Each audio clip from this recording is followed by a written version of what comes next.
So this is your first flipped lesson of the year. And for those of you that are new to flipped lessons, I want you to understand why I do them. What's the advantage of doing this? And to understand this, you really need to know the traditional model of teaching. Right? The traditional model of teaching is that in class I would give you notes on the board or on the screen. You would all work individually to write these notes down in your notebook, and then that night I would give you some home learning that you would go home and try to do, but they're usually tough problems, tougher than the notes for sure, and then you have no one to help you. A flipped lesson changes that, so that today you're going to watch the video of me giving the lecture, something you can do very easily on your own. You're just going to take notes while I talk. Then when you come back into class, I'll give you tougher problems to work on, and I can help you, or your classmates can help you, and I think it's a better model of learning. So we're going to try that this time, and occasionally throughout the year. So how this works for me, and what you need to know, is that first of all, you need to have your notebook with you. You need to be taking notes as I do this. This is not something where you can sit back and watch the YouTube video and learn it all. You need to take notes just like you would in class. Secondly, when you're all finished watching the video, if you didn't understand something, go back and watch that portion again. That's another advantage of the flipped lesson. You can watch my lectures as many times as you want if you didn't understand it the first time through. Also, when you finish, you need to go to my website, and there will be a Google form there. It's kind of like a survey. I'm going to ask you a few questions. And this really does two things for me. First of all, it helps me know that you actually watched the video. And then secondly, it helps me understand, what you don't know, so that when you come to class, I can try to target those things you don't get and help you through those things. So, if you haven't already, take out a piece of paper for notes and get ready to take some notes on some physics. So, at this point in the year, we need to move forward in our physics. And that's what I'd like to do.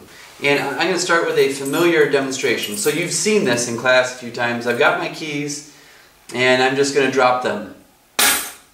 There you go. Nothing too special about that.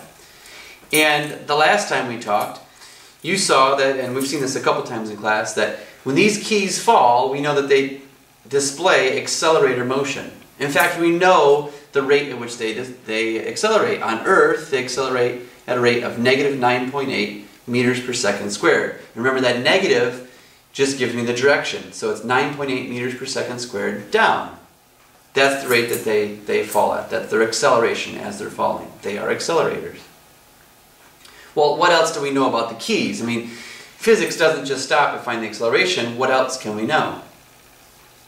So for instance, as I hold these keys up here, right when I let go of them, what is their initial velocity?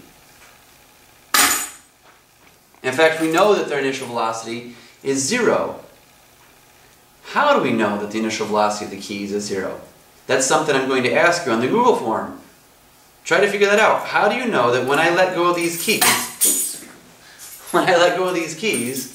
the initial velocity is actually 0? Well, I know that. I can do a rough estimate of the time it takes to fall. Let's find out. I'll just time it verbally. Here we go. 1,000. We'll try that one more time. 1,000. So it's less than a second. In fact, I'm going to say half a second or so. It's close enough for today because we're just going to learn how to solve problems with this. But now I've got a lot of information. I'm going to write this down to keep it straight. So I know, first of all, the acceleration of these keys is g, or negative 9.8 meters per second squared. I also know that the initial velocity is 0 meters per second. Now when I say initial velocity, right up here I put v for velocity and then naught. It's a funny leftover from Great Britain, to be honest. The naught really means velocity at time 0. So we say v naught and we mean initial velocity. When I drop those keys, their first velocity, the beginning velocity, the initial velocity was 0 meters per second. The other thing we know is the time. Right? I timed it as the keys fell, and we said that the time of falling was 0.5 seconds. So we'll go with that. Well, what else could we know about the keys? I mean, those are the things that we do know. We could find out how far it took to drop. We could even figure out the velocity right before it hits the ground. We could find the final velocity of those keys. And by final velocity, I mean the velocity the instant before they hit the table in this case. So the keys start here, they fall down faster and faster and faster and faster. And when I want to know the final velocity of the keys, I mean the keys just the instant before they hit the table. That's what I mean by final velocity. I know the final velocity if I'm talking about when they're on the table. So in our class in physics, when we say final velocity, we mean the speed or the velocity right before that ending point. In this case, right before it hits the table. That's what I mean by that. So let's look for that V final.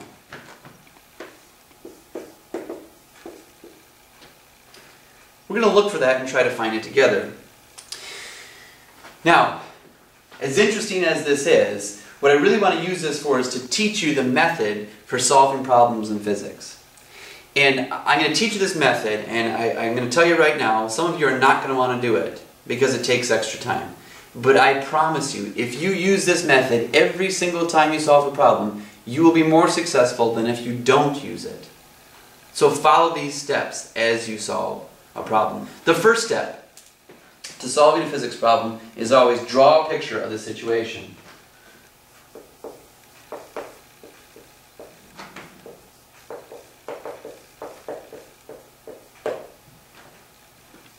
So, this is a simple one. The keys are falling down. I'm going to draw that right here.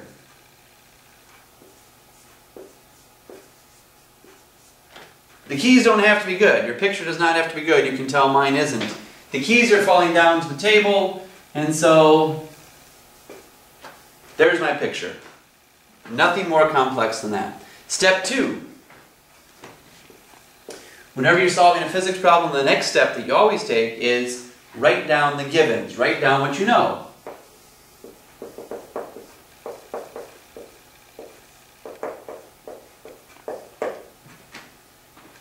In this case, we've actually already done that. We've written the things we know. Acceleration is 9.8. V naught, or initial velocity, is 0 meters per second. The time of the fall was 0.5 seconds. Third step. Again, you're following these. You're doing these every single time you solve a physics problem. Third step. Write the unknown.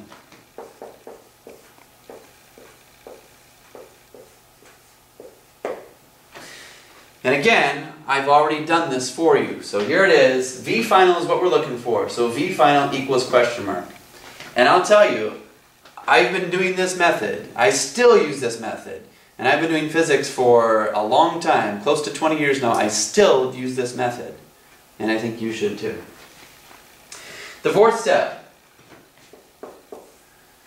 The fourth step is you take a look at what you have, you take a look at what you're looking for, and you pick an equation that has those things in it.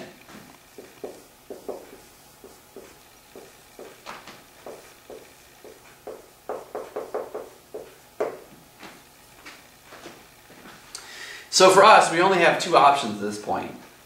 Right? The two options we have for equations are either V average equals delta D over delta T, or, and usually remember we keep that as just a plain T,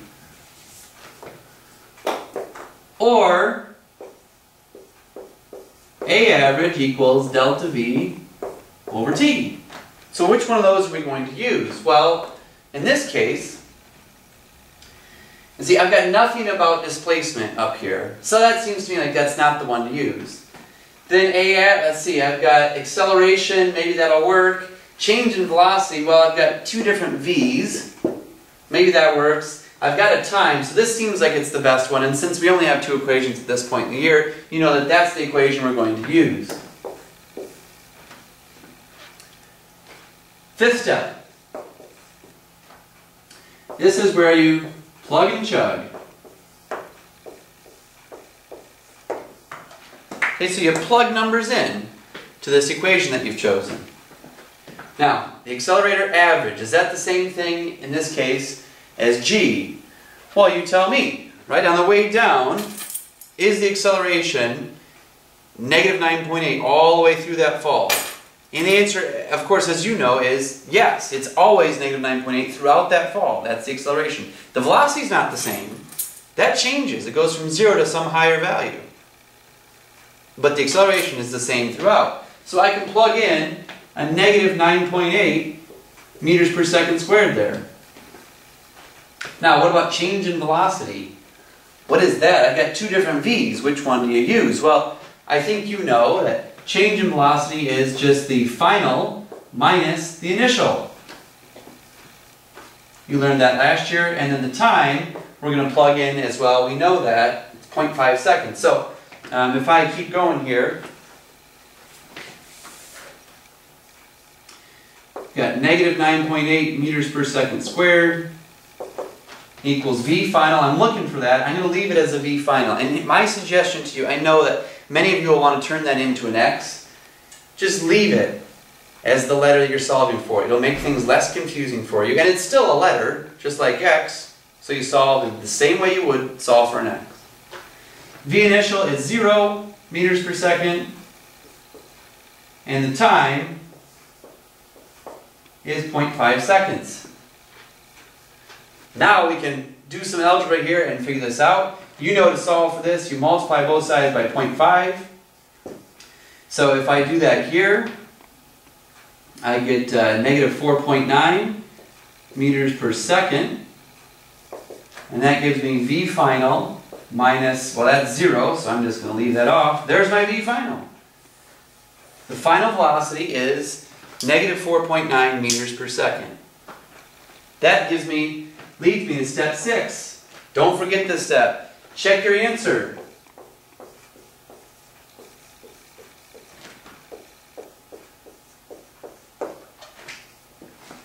And I don't just mean go through and do the math again. Not a bad idea, but I mean, does this answer make sense? For instance, does it make sense that it's negative? Could the final velocity of these keys be negative? What does that negative mean?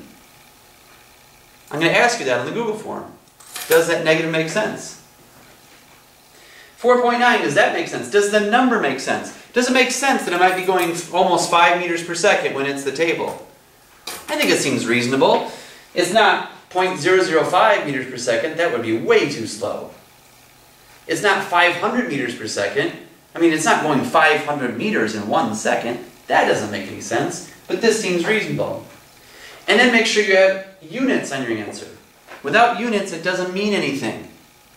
Several years ago, my nephew came running through the kitchen with his car and he said, "Uncle Mr. English," that's what he calls me, "Uncle Mr. English, did you see how fast my car went?" And I said, "Yes." "How fast was it going?" I asked him. And he said, 16. And I said, "Well, 16 what? I mean, without the units, it means nothing. Was it 16 miles per hour, or miles per second, or meters per second? What is it?" So he just started crying and walked away. But the point is, you got to have units. Without the units, the number doesn't make any sense. So there you go. That's how you solve a problem in physics. You solve it with these steps every single time. Now you know some more about the keys. If you wanted to, you could find now the displacement of those keys. And in fact, we'll do that the next time we get together.